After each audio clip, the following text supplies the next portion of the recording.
as an Indigenous feminist, as a neurodivergent person, autistic person with ADHD, as a disabled person, um, I've had to carve out my own place from when I was a very, very young person. And I've always, not always, but I've often held my own, even when it was really, really difficult to do. And so when I was talking, where's Linda? Here. Hey, babe. When I was talking to Linda about my presentation today, I was reflecting on my first grade report card that said, Janelle is responsible and independent and usually collaborative. She sometimes insists that her way is the only and right way. And she has a strong sense of moral justice. And my teacher wrote this about a 6-year-old. And so it's never been possible for me to be anyone but myself. When I have tried, it hurts so deeply and harmed me so deeply that I had to cut and run. And that's been kind of the story of my life. I dropped out of university twice. The second time was 2 months away from getting my degree. And I've never been able to hold on to a job until I started working for myself. And so 12 years ago, actually this month, so it's a very, this time of year is very important for me. Because this is when I come out of, kind of winter hibernation mode where I've been reflecting and kind of like low energy and stuff. And then spring hits and I'm gearing up and then June comes and that's when I set fire to things. Apparently. Or things got lit. And so 12 years ago this month, I was working my 9 to 5, which had turned into a 9 to 12 because I couldn't handle it anymore. I was getting anxiety attacks before work every morning. My partner had to drive me to work because I couldn't make it there. And I was doing work that I loved, and the people that I worked with were great people. Like, when we had work parties and stuff, like I loved chatting with them and stuff, but the way that we were working together was so oppressive, especially to me as a neurodivergent person, which I didn't realize at the time, but it was very obvious. And so I was getting up and I was working half time and doing all my work. And I was meeting all the clients' expectations, all the workers on time. Oh, do I need to make this closer? And yet they told me, Janelle, if you want to keep working here, you need to come back to work full time. Mm. And I thought, that's so much bullshit. You're literally paying me half of what you were paying me before, and you're getting 100% of the work. Yeah. But you need to control me. Yeah. Like, it's not good enough. You'll pay extra to control me to make sure my ass is in this building. And I was just like, so done. And so I walked in one morning and I went and I, reset my computer, and one of my managers came in as I was leaving and said, what are you doing? And I said, I have better things to do. And I just left. Right. And how saw I so back.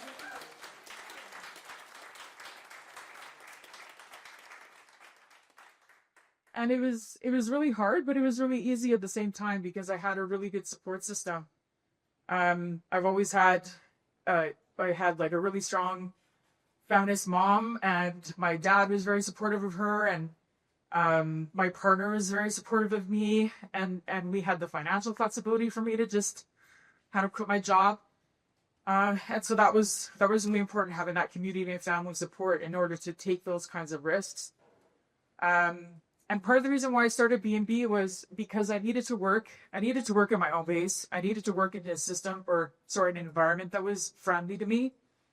I needed to make my own hours, especially as a creative person, like I needed to be able to sleep until 12 if I needed to. And then,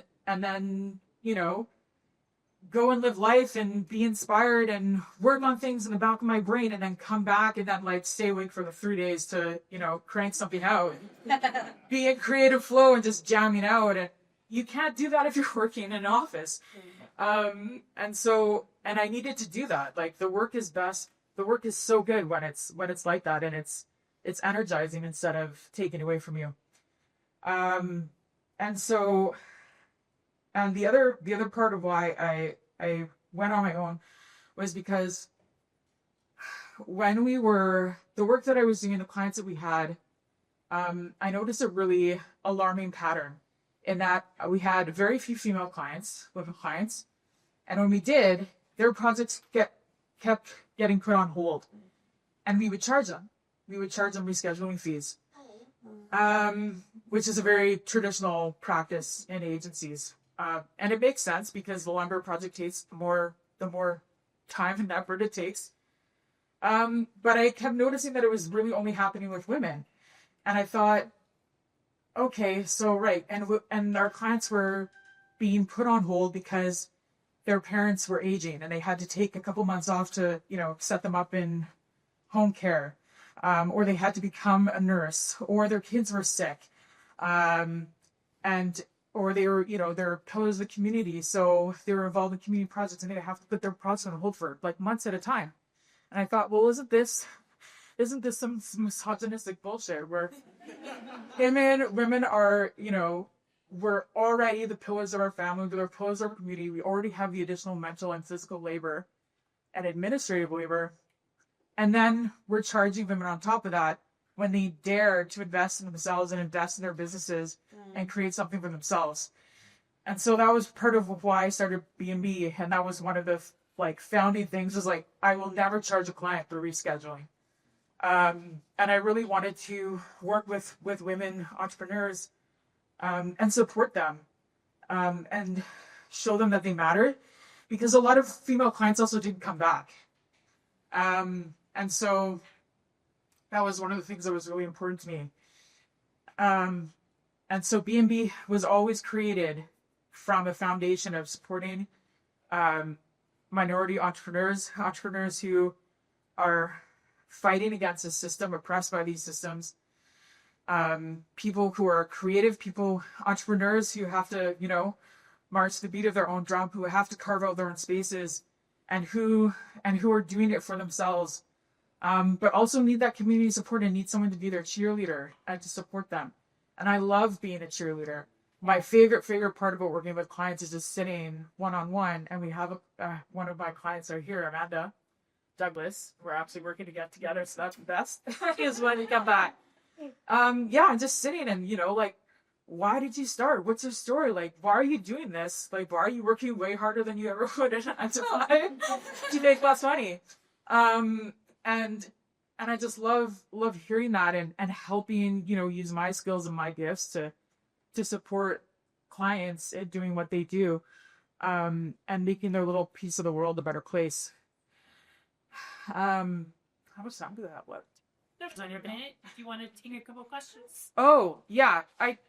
Keep going. Yeah. Yeah? Okay. You're good. So, yeah, sorry.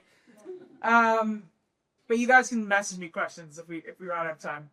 I'll talk about anything anytime. So the first 7 years of B&B was just me. I had a brief time where I had an assistant. And then I had a baby. And babies are beautiful little bombs that blow everything up. And I had to scale things back. And then a couple years later, the pandemic happened. And it was also a really pivotal moment, the summer of 2020, where Black Lives Matter protests were happening. Everyone being at home and realizing how effed the systems are and how fragile the systems are. Yeah. Really helped have this, you know, contribute as a global consciousness raising event. And there was a huge movement. It was also when we discovered like residential schools came back into public consciousness. And so all of a sudden people were aware of all these things that are part of my daily life. And so B&B all of a sudden blew right the fuck up, and I couldn't handle it on my own. And I was working with LA as a coach at the time. And so I asked, do you want to help me? Like, you're amazing at so many things. Like you can do whatever you want. Like, do you want to work with me? What does this look like? And within the first year, we went from just me to a team of 24, which was Unreal. awful.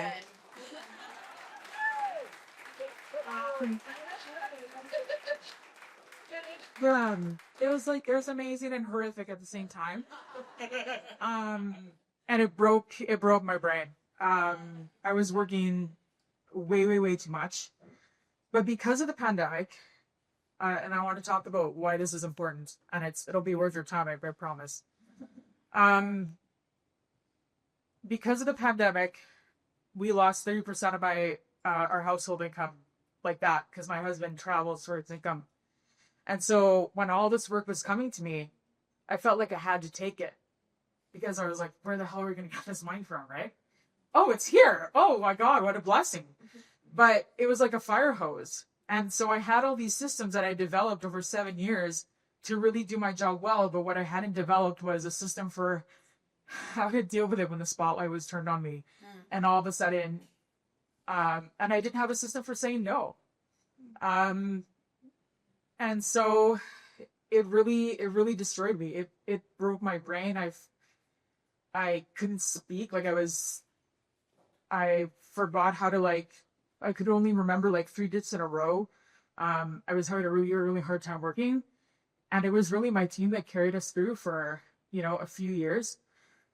We had to scale back drastically. We have a team of 8 really amazing people right now.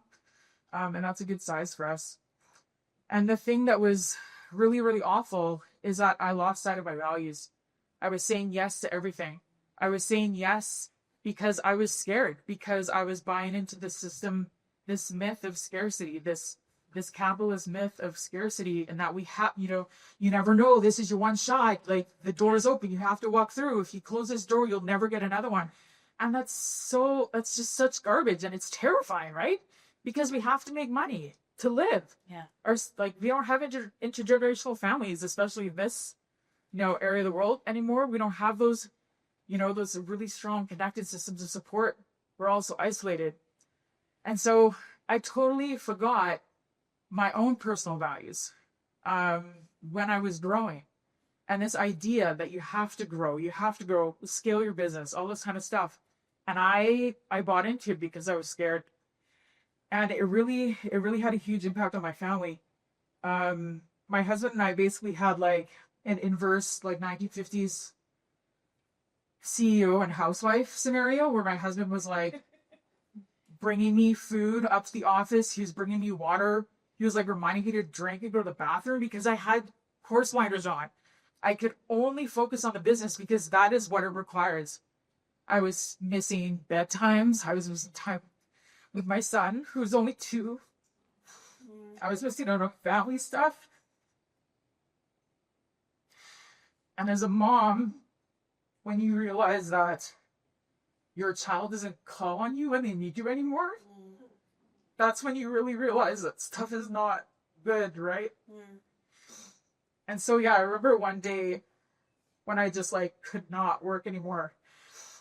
And so I was downstairs, hanging out with Jude, my son. And I was right next to him, and Nico was working or cleaning the house or something.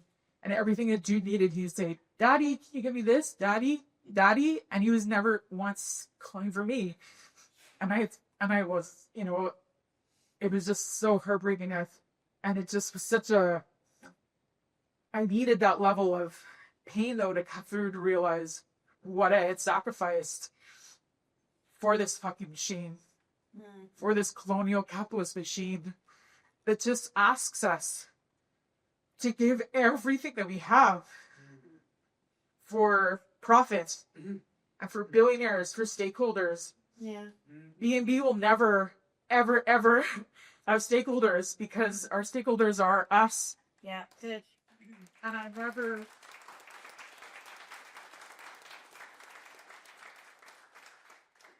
never want our team to feel like they need to put work first. And I tell them that, we need to be taking our lives back from work. And so when we were figuring out what this team looked like, I said, we're making our own hours. We're not having, standard hours. And it's funny because it seems so hard, but it's working so well. Yeah. And it's actually so easy, and it's so much easier than anything else I've ever done. And now our team here, like our traditional work hours are 10 to 4. And so all of us are like, oh my God, we have to be out and moving at 11 or 1 in the morning. We're like, oh, this is punitive. So yeah, but it's just, it's some people are early birds, we're not. And it's about doing things that work for you, and leaning into what your natural gifts are and what works for your family, what works for yourself, what works for your health. And so I'm going to wrap it up. And I want everyone to think about, whatever your life looks like, whether you are in a traditional 9-to-5 kind of office, there's whether you're already working on your own and you're nailing this radical entrepreneurship thing, there's something that you can do to radicalize even more. There's another part of your life that you can take back from these systems, and to find that liberation for yourself to carve out, and to help spread it to everyone else. Yeah. Because that's the other really beautiful thing about what we're doing with B&B is that we're inviting clients to come along this journey with us, to slow down, to say no to deadlines, to push back on deadlines, to enjoy working together, enjoy the work that you're doing. And it's really wonderful to see like the ripple effect and to recognize the power that we all have. So I'm going to challenge everyone to be, to lean into that liberation piece of you. Thank you so much for having me.